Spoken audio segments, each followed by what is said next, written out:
Hi, Warriors. ADP, I believe, today. Hi, AJ, Glenn, Michael, how are you? Kman, Paul, Brand, how are you? Sinatra. We have a little pop in the euro today. Here's your daily. This 107 level is going to be real big, the lows that we held the other day.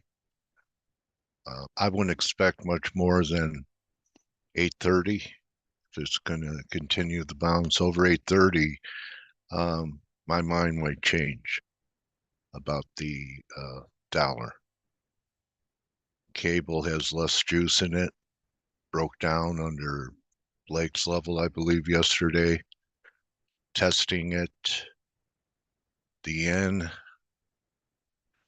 should see that 52 test here. Maybe it's today. We'll see.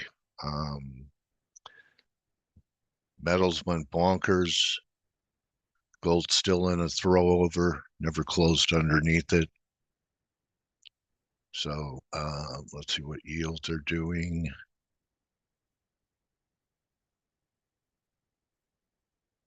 Ten-year holding the breakout. Okay, so it's over that 434 level. Crude continues to grind to the upside. It's looking damn good, isn't it? And even that gas, the Widowmaker, is trying. Looks like it's going to come out of here. So some inflation stuff. Just the whole commodity complex looks great. And good morning, Coach, and good morning, yeah, everyone. just in time for driving season. Yeah, right. Exactly. Yeah, just let's do it for what Oil do they use? companies. But what did they used to call I know it's driving season, but there's a term for it, and I don't know why maybe because it's 5 o'clock in the morning and I can't remember exactly what it's called. So Yeah. But yeah. Anyway. Yeah. Fix 2 down days in S&Ps. When I look at this, I still think there's a chance for summer driving season. Is that what you were looking for? Yeah, man, whatever. Yeah. All right. Yeah. We have 2 drives here. Could we end up, rallying one more time? Held the moving average here in NASDAQ. Dow was much deeper. Still 2 drives, but could be enough. That's it. Not a lot of strong conviction going into the ADP. I still remain bullish the dollar.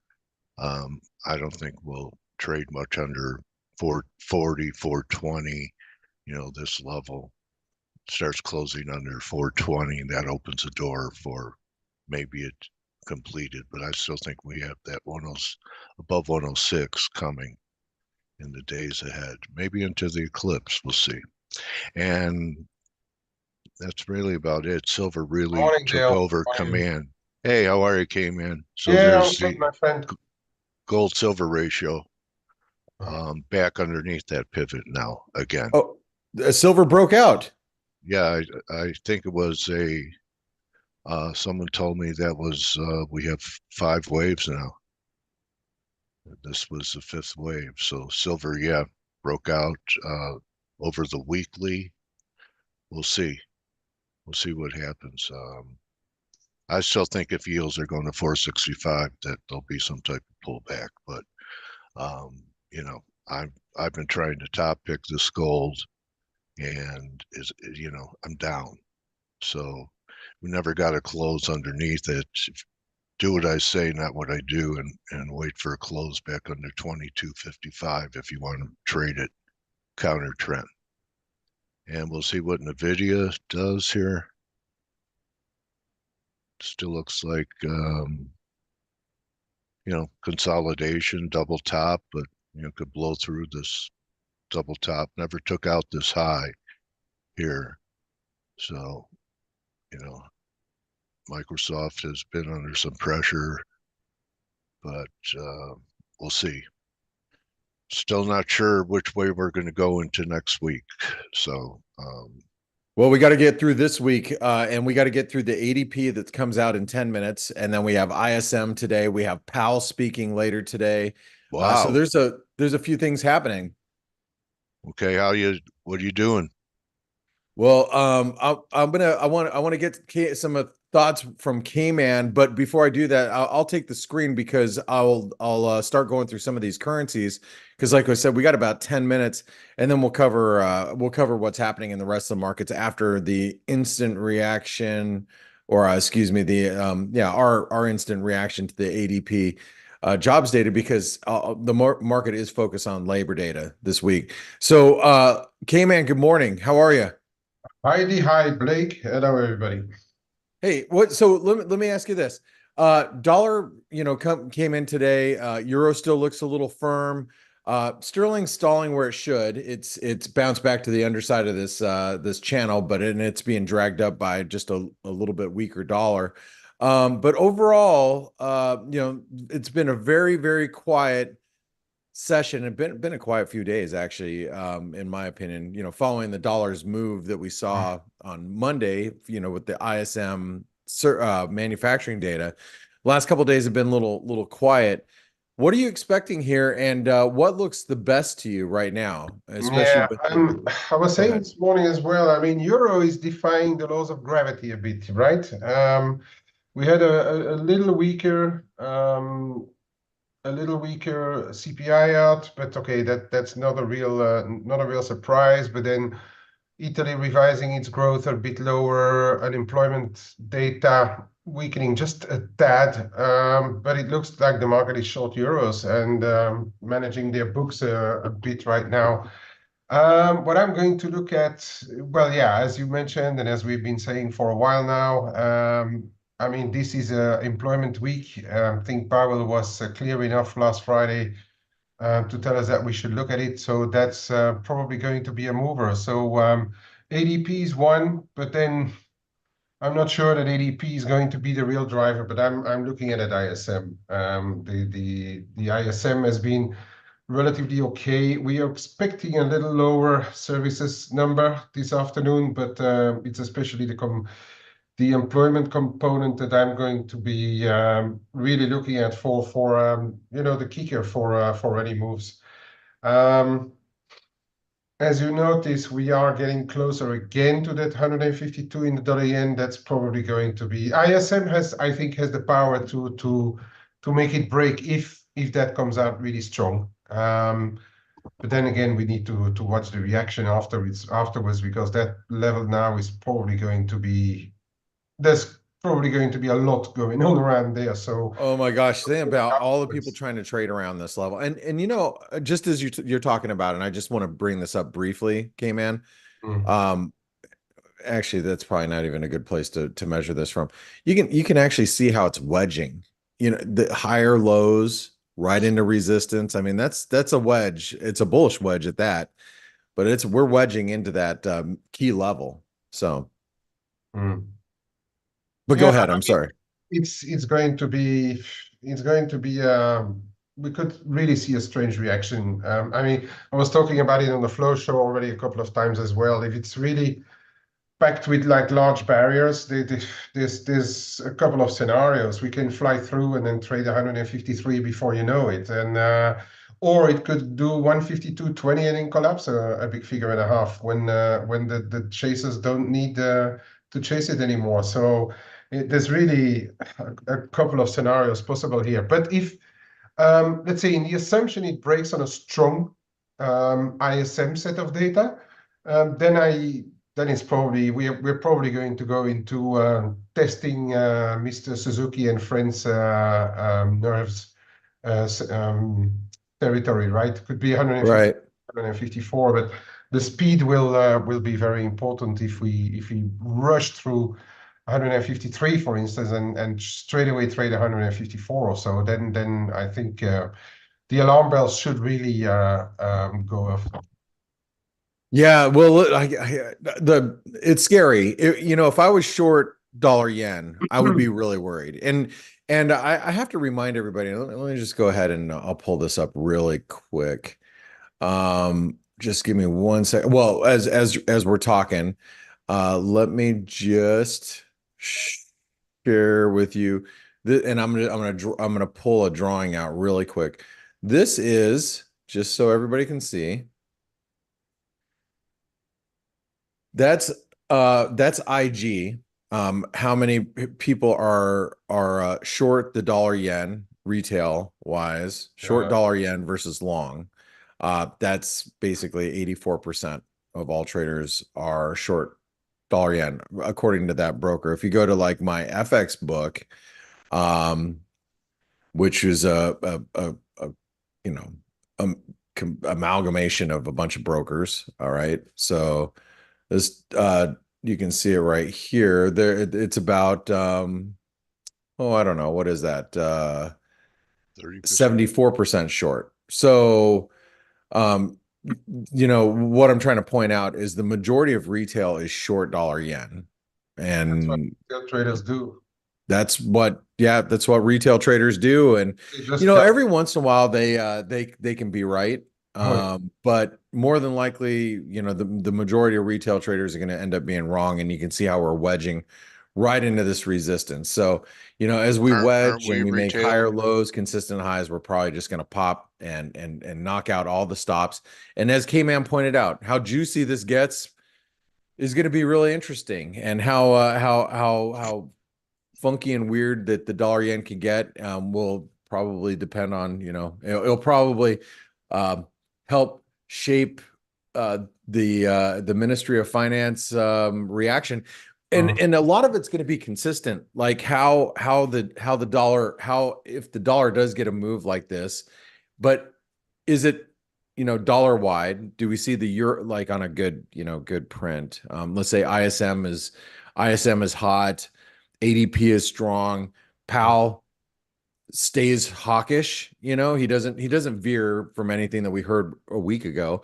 So if that all happens and the euro trades down to 107 and we close the day and and dollar yen is trading at 153, I mean, that might elicit a response from the Ministry of Finance and company, because you would have really, in that situation, the 6J is probably is broken down at that point, yeah. right? The thing is as well is because in essence I'm not a great interventionist. They much more often than not they do not intervene, right? But the thing is, it's the reaction post Bank of Japan that they came up with, saying that they were surprised about the move in the market. So then they say like, oh, there must be speculation around. So that should raise the antennas. But if it's coming in a strong dollar environment, it's assuming that the ISM prints a strong number, the employment component goes back above 50, you get like good new orders and stuff, yeah, and then there's very little they will be able to do. Yeah, they could intervene, but then you're going to find like a massive amount of buyers if they put it like 3-4 big figures lower. You're going to see the buyers pop up again. The rest is just theory. People talking about 160 being the right level. There is no right level for the MOF, right? There Right. is a level where they feel very uncomfortable about the speed of the move and the reaction what the market has. And now they've added this reaction factor versus what happened after the BOJ raised rates. So I think they are on heightened alert. Regardless what happens in the rest. And we cannot forget that the rest of the yen process is weak as well. That's where you say like those yen futures and stuff.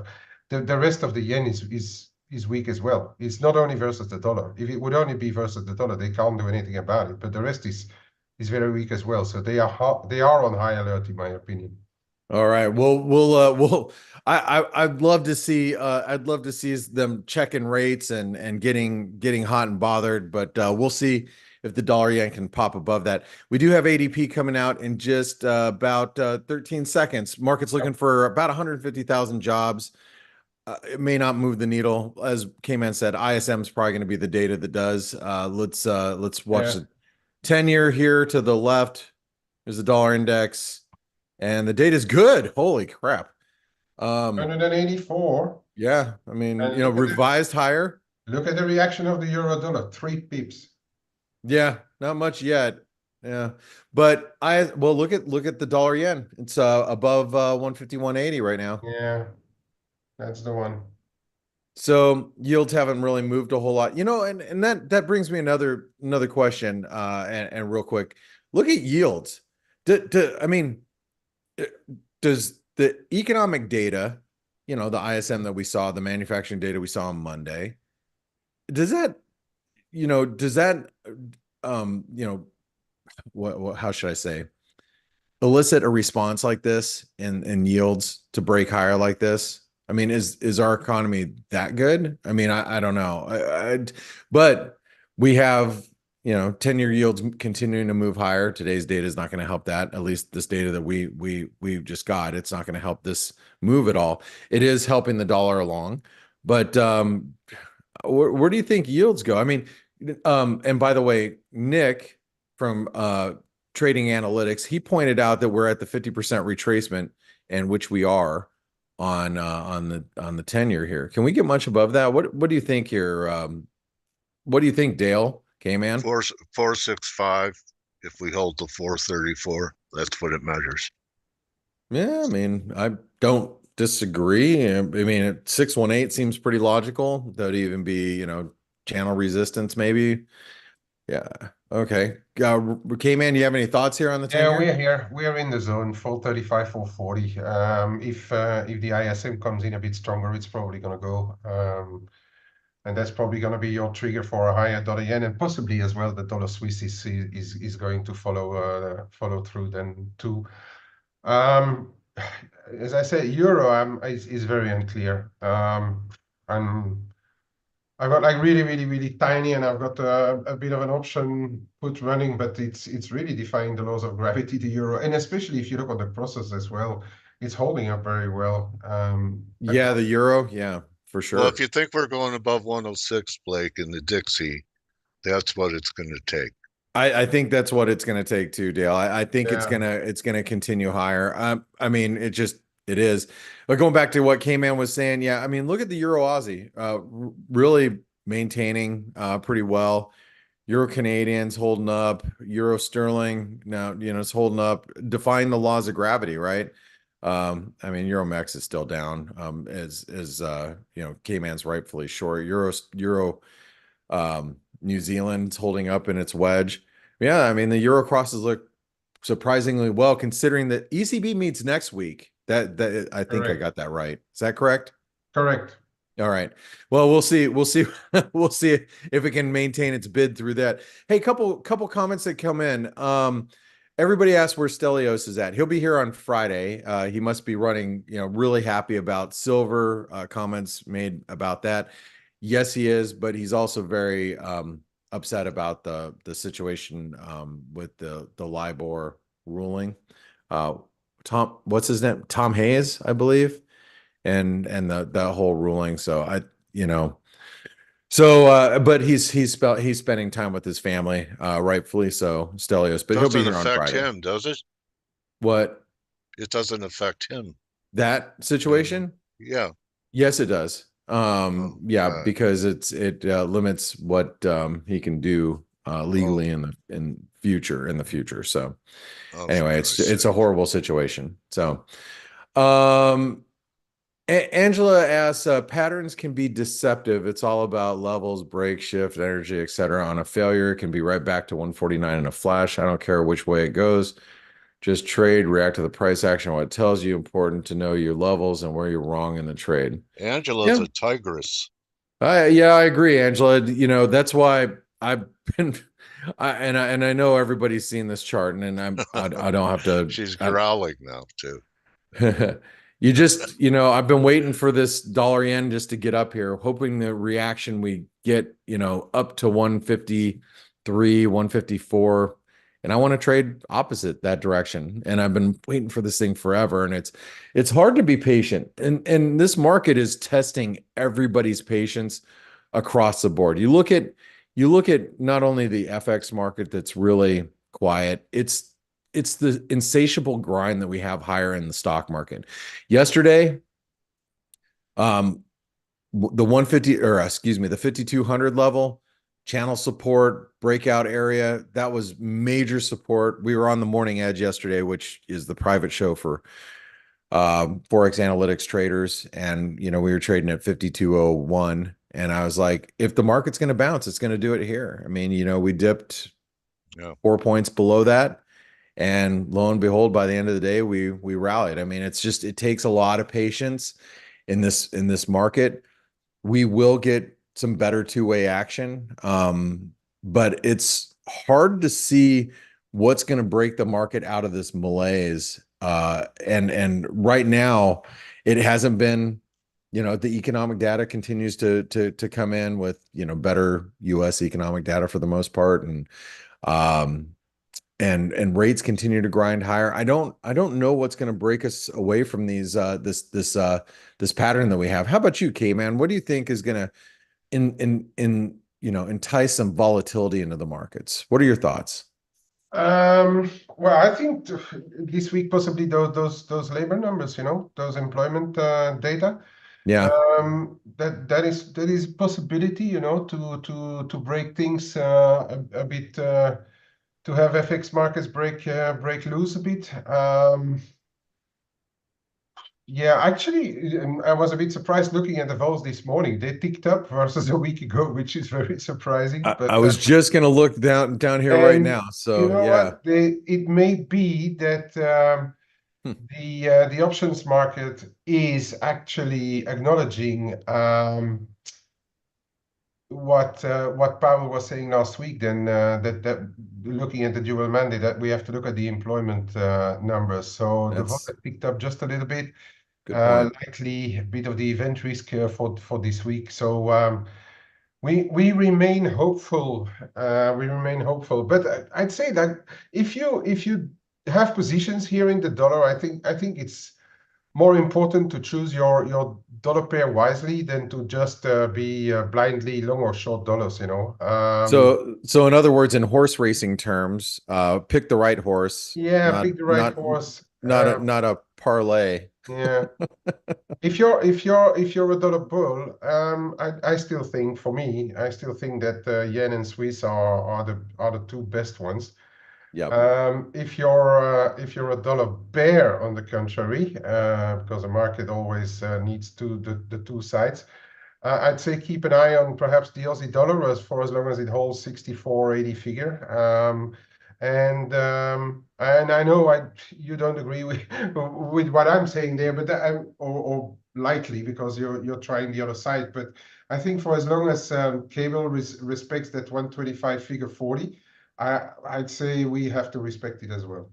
And here's the thing. I don't have any other than technicals. Only the reason why I'm short sterling as of this week, and I talked about during the week ahead video, is just all the technical reasons: the 38% retracement, the 200 DMA, this channel support, the 88% retracement that broke. So I'm short some, and I still maintain my short position. Yeah, and again, which is not far out of the money. It's to within a couple of pips. But I hear what you're saying. As long as we're above this 125 level, it's a tough trade. But then again, the FX market is a tough market right now. Yeah. But again, shout out to Dale, who saw this whole thing happening in the dollar and in cable and things. Well done, Dale. Yeah, I only shout at Dale, not out at Dale. Just kidding, Dale. Yeah, yell at Good call, Dale. Thanks. Good call. Hey, look at this dollar yen. It is dollar yen is close. creeping. Yeah, dollar yen is creeping. The worst not, but the thing would be now if if really I'm right in saying that there's a lot of barriers going on there, if they get them out before the ISM, because it's going to be you just took the words out of my mouth. I was thinking the exact same thing. If the things start triggering stops before ISM, we're gonna have a little bit of a problem, especially if the data comes in weak. Yeah. Then absolutely, that's absolutely 100%. If we Yeah. take it out before the ISM, then the risk is for a weaker number, and then you're going the bigger reaction is likely going to be on a weaker number. Yeah, then it does one of these whoop, you know, and I'm being What time exaggerated here, but is the ISM, guys? Another big 1.5 hour hour. and hour and 35 minutes. Yeah. Yeah. Thank you. Well, yep. So, and remember, we got a huge reaction on Monday. I know it was, you know, it was a holiday and for most of the world, but it was Easter Monday. But we got a really big reaction, big dollar reaction on Monday, and this could really confirm the dollar's move higher. The dollar index as a whole. Let me pull up the dollar index. It could confirm this move that we got on Monday, or we could get a complete weekly reversal following the ISM. Because if the ISM is weak, let's say the employment component inside the ISM is not so hot, then let's say we get a jobs report that's maybe not so hot. The dollar would be trading at the 200 DMA by Friday. Would be my guess. So, and remember, this is a confluence of the 200 DMA and the 50 DMA that you guys see here. So a lot rides on today's data. I have to agree wholeheartedly with what Kman is saying, and I manage, you know, Kman, it's I managed to listen to some of your flow show today, because I just listened to the recording. The recording is out when I get up, fortunately, so I listen to a little bit of it, and you were talking about how important this ISM is. And I believe I 100% agree with you. I think it's going to be a pretty big one because it could really turn the dollar if Yeah, I it's. think the combination between this ISM and Powell later on could actually be a bigger event than Friday. Yeah, well, we will see. So make sure that you guys are all sticking around. You know, the best place to be is In to the be chat inside room. the Forex Analytix chat room. I mean, look at everybody's in there talking about A, the breakout in crude, and then B, about well, Benedict's out there trying to root on the dollar yen break. So we'll see if we can get it. And you guys are on what do they call it? Jumbotron. You guys are on the Jumbotron right now. So anyway, and speaking of crude oil, let's talk a little bit about this massive breakout in crude. How do you feel about this? I mean, this is like, you know, it was pretty orderly, and then we got above the 618 yesterday, closed above channel resistance. It looks like crude's going to take off here. How do There you was feel? a Yeah. good there was a good observation by Mark is that Brent is on a level here around 90 and a bit in Brent. So if they both run together, watch what Brent is doing. If that flies through 90 and a half, maybe crude is going to just continue to ramp higher as well. But it's a decent resistance up here. But there's a lot of, you know, geopolitics, uncertainty again, Middle East, etc. It's it's a bit I of a was at the gym. Well, I try to go to the gym every day, but yeah, I was at the gym. Was it on Monday? I actually had 3 different people talk to me about geopolitical risks, that you know, a couple of them know that I'm in the markets, but most people I try to avoid that conversation. What the hell just happened with the stock market, by the way? We are seeing a big reaction right now in stocks, and I don't know why. So now. stocks just took it in the chin right here. Here's a 1 minute chart. So I'm not sure what is happening, but just over the last few minutes, we've seen a real big move in the S&P.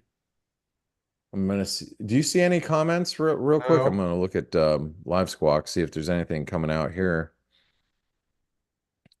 Everybody's sleeping at the wheel right now. That's the problem. I don't see anything, any headlines there. 440 on the 10-year. I think that's your reaction there. Is that what it is? 440 Oh, on the that's 10-year is trading, yeah. Let it go. Let it go. Break loose. Come on. yeah. I mean, you know, get the speculative juices moving in the market. Let's see it. Yeah, maybe that is it, Kman. You might be right. Yeah, because I mean, we are seeing the dollar. I mean, even the dollar mex is caught a little bit of a bid here. back above 1660. So, guys, real important day today. Make sure that you guys are in a community. If you're not in the Forex Analytics community, you better be in a community that you can talk to other traders about. You know, one of the best things about being in like our community or any community, let's just put it that way, is just having all the eyeballs on different markets. And that's, you know, when you're in a community like that, it's great because I'm not 100% focused on the markets. I've got meetings and I'm interviewing Mark Dow today, which is probably one of the best macro analysts out there. He's been bullish for the last, well, probably the last 20 years. I've followed him on Twitter, but he's really one of the sharpest minds out there, in my opinion. I do interviews like that. I can't be, hearing and seeing everything. And that's the great thing about being, in a community, is being able to hear what other people are looking at, see exactly what they're looking at and why. So anyway, check out ForexAnalytix. It's only $1 for 10 days. Make sure you guys are here for the jobs report on Friday, because we will be not only covering the jobs report live, but we're also going to have a big announcement with the Forex Analytics community. Kman will be here. Stelios will be here. Dale, unfortunately, has a doctor's appointment, so we'll miss you, Dale. But we have a big announcement coming on Friday. So if you're listening in right now, just be here 48 hours from now. We'll be talking about it then. Thanks everybody for joining us, but make sure you stick around because Dale, you do have an interview today, right? No, it was rescheduled. Oh, well, then what the hell? We can talk for a few more minutes. Real quick. Kman, let me stop here. Yeah. We have the dollar yen. Let me just pick your brain really quick. We're getting real close to this 152 level. If we break 152, Yeah. there's got to be some stops up there. Oh yeah. And if it's pre-ISM, I'm in the camp that we only hit like, and this is, you can see this dotted line. This is a 127% extension of this range. I have a feeling that we only, peak our head up above 152 to 152.30, maybe 152.60 before we reverse. Well, Would you think it triggers more than that? No, if it's ahead of until ISM, I've got actually another partial offer in at 152.20 against my call, and I'm happy to. It's a 150.5 call, so I'm happy to hedge a little more if it happens ahead of the ISM. Yeah. After that, I'll see the reaction. If it's ISM driven on good numbers, then the reaction could be bigger, right? Yeah, yeah. But if it's And ISM, by the I way, don't think it'll last. speaking of positions where, and if you just go in the trades room, you can see what Kman's been taking. You can see my positions, what I keep open, and how I manage around those and other traders as well, and what we're doing. So make sure, it's another good reason to be in the Forex Analytics chat room, because I've had open orders in the dollar yen above where we're at for like literally they are do not cancel, good until cancel, excuse me, GTC orders. I've had up there for literally like a month and a half now. And I'm still running those. I don't have anything close to the market where we're at right now, but I hear exactly what you're saying, Kay. Dale, before we wrap things up, what's on your radar today? I know you're looking at gold. I know you're trying to trade around it. What else are you thinking here? I'm saving a lot of my powder for next week. So, And for the I think there'll be some good inflection points next week. So for the eclipse. this is just a lead up into it. Okay. And you're staying long the dollar, got long after the Fed, booked half, tighten up stops, still short the pound, tighten up stops, still think cable's going to trade under 124. I'm not adding to it. I have profit stops there, and I'll take it until either I get stopped out or we trade, around 23.5. All right, sounds good. And Kman, any last things that you're paying attention to before we No, wrap things up for the day? I think I mentioned most. No, I'm just keeping my positions. I'm also long dollars via dollar Swiss, via my dollar yen calls, a bit of euro dollar puts, but that is still got about a good week and a half running on my euro dollar, but I don't know about that one. It's Speaking of the Swiss, look at how well. First of all, if you guys are on the week ahead video, I'll just tell you right now, I was long Euro Swiss. Everybody, that was one of my trade setups for the week, and you can see it's gone straight up this week. I've already taken my profits off the table here in the Euro Swiss, but I will continue to buy dips. I mean, the Swiss is by far the weakest currency right now. It is tomorrow. so incredibly weak. When it Tomorrow morning outpaces, for the people in Europe and extremely early morning for you guys, we've got the Swiss CPI out. yeah, that's right. Thank Yeah. you for the reminder. That Yeah. is going to be less than 24 hours away. It's going to be really early in the morning. And And I think that once the dollar gets up into that range, and if we don't take out 107.40, that could be the trade of the year, a short dollar position. So, like you said, you have to be patient. Right now, I'm riding it into that, but it's not just going to be an out for me. It's going to be a reverse out for me when I get out of that Yeah. stuff. well, that's a Timing long wise, way it from could where we're be at right now. Oh timing God, we wise, could it could be be there, bang on Dale be as there well. Friday. Timing wise, Dale as well. I mean, the end of Q2, I Yeah, that's what I've been saying since the start of the year. I think you have. a lot of stuff is going to happen and starting the end of Q2. Yeah. Charles says the futures Swiss shorts biggest since 2019. Is that a warning? Nah. Let me take a look at something real quick. Give me a second. Let me get out of this. Let me see if I can pull up that information. It depends who's short. I'd like to see. I'm gonna do a little bit of research, Charles, and I want to see what who's short. If it's fast money I am. traders or if it's more Kramer, institutional. Kramer is Kramer is short what? Jim Kramer. No, if Jim Cramer's short, I'm definitely fading it. Oh dear, no. Yeah, he's very bearish. Oh my God.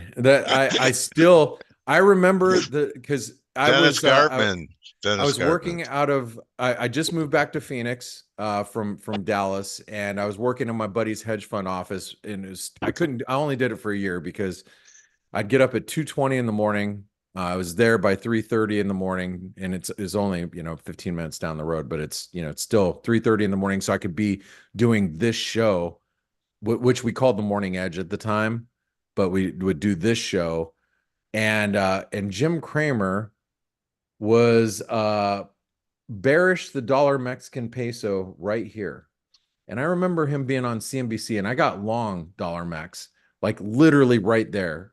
And he was touting his he's like, oh, the dollar Mex, it's gonna drop below 10. And I'm like, you don't even know anything about the currency market. And right at that point in time, I started fading him everything he said from that point forward. And the dollar Mex went straight up after that. So yeah, I love Kramer. He's good. He's good at being faded and being able to fade. So anyway, all right. Well, everybody, I hope you all have a great trading session. Thanks for being here with us today.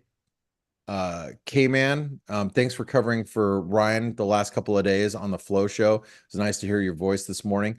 If you guys, don't listen to Kman and Ryan in the mornings, you should, because they're up getting us prepared for the trading session even before a lot of us get up for the day. So make sure you're listening into that. Remember, 2 days from now on Friday, we're going to be covering the jobs report. We have a special announcement here at ForexAnalytix. We're going to have the entire team here, minus Dale, because Dale's got to leave early to take off to his appointment, but we'll have the rest of the team here. Make sure you're around for that. Thanks for being with us today. Dale, thank you for your guidance as always. And Kman, thank you for always being here as well. Thank Dream you. team. Dream team. Thanks.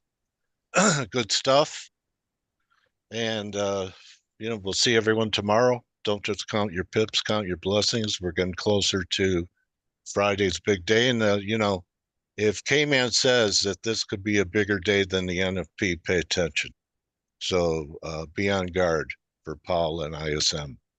That, you know, besides the levels that we talk about, that might be the best advice that came out of here today, is that you really have to be on your toes today, because, you know, you might think, okay, yeah, okay, so we had the ADP, you know, the markets will go on as normal, but there's a couple of hiccups that could happen here today.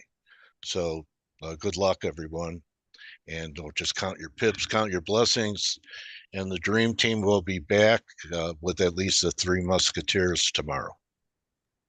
Cheers, All Dale. right. Take it easy, guys. See you, Cheers, Kman. everyone. See you, Blake. See See you, you, Coach. everyone. Bye-bye.